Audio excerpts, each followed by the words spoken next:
Există câteva tipuri de comentarii care se postează la publicațiile, la articolele postate pe grupuri de socializare.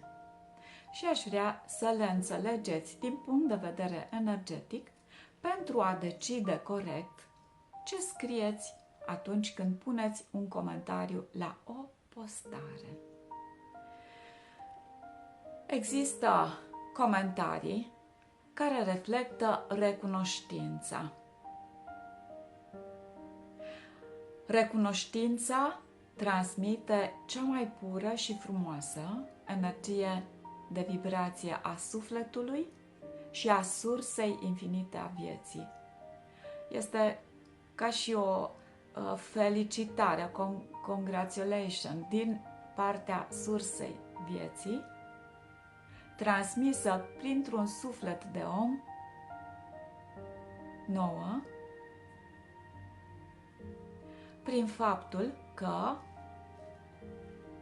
atragem acest tip de mesaj prin postările pe care le facem. Deci dacă doriți să exprimați recunoștință, mulțumesc, admirație, transmiteți frumusețe, trimiteți celui care a postat frumusețe, admirație, respect, energia sursei vieții în formă pură curge abundent prin voi. Vă încărcați transmițând o recunoștință. Acesta este adevărul, pentru că acesta este modul în care lucrează sufletul. Acesta este rolul lui pe acest pământ.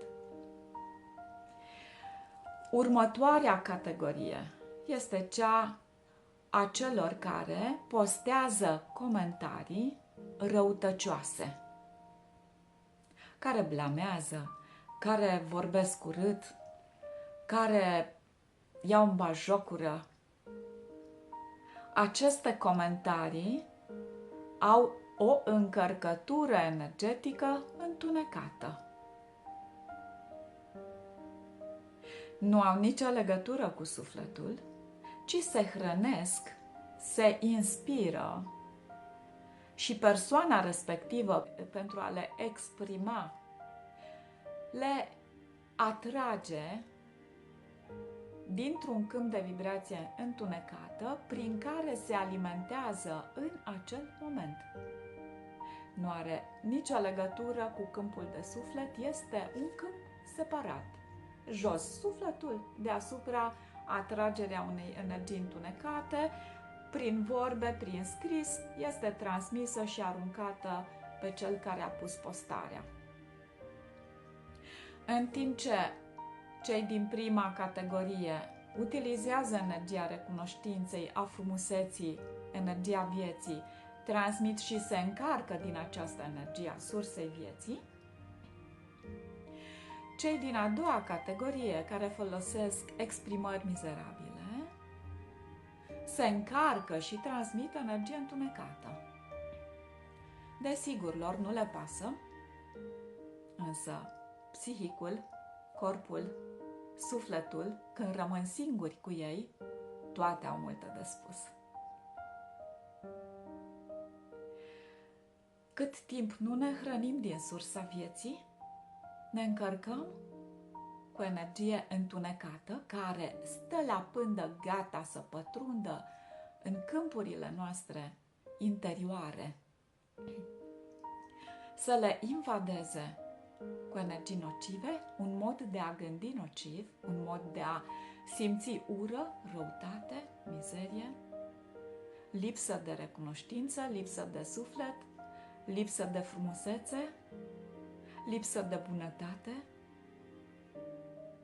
Și exact acel lucru sunt acele persoane. Mai este o categorie de comentarii puse care sunt chiar caragioase. Este vorba despre cei care postează din perspectivă de ego, care pun comentarii la postări din perspectivă de ego. De genul, ține-o tot așa că faci bine, mergi înainte, te văd eu, nu ești chiar atât de nu știu cum. Deci aceștia pur și simplu se chinuie să exprime o poziție superioară față de postarea cuiva și încearcă să dea peste nas celui care postează cu poziția lor de superioritate. Și ce să spun?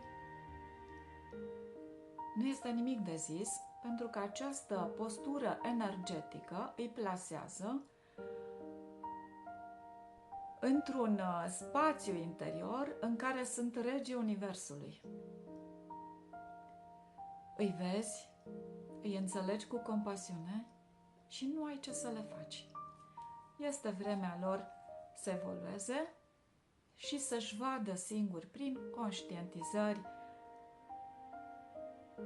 repetate această poziție pe care o vor descărca în momentul în care o vor conștientiza și atunci, după descărcare, se vor alinia sufletește, se vor alătura rețelei de suflete din lumină.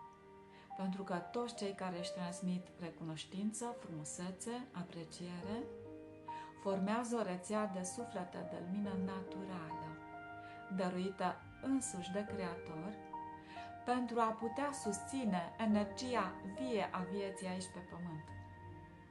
Deci, tu ce postezi?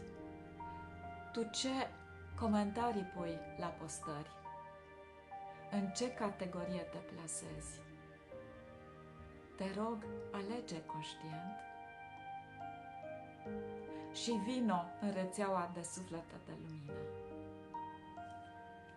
Vă mulțumesc că m-ați urmărit.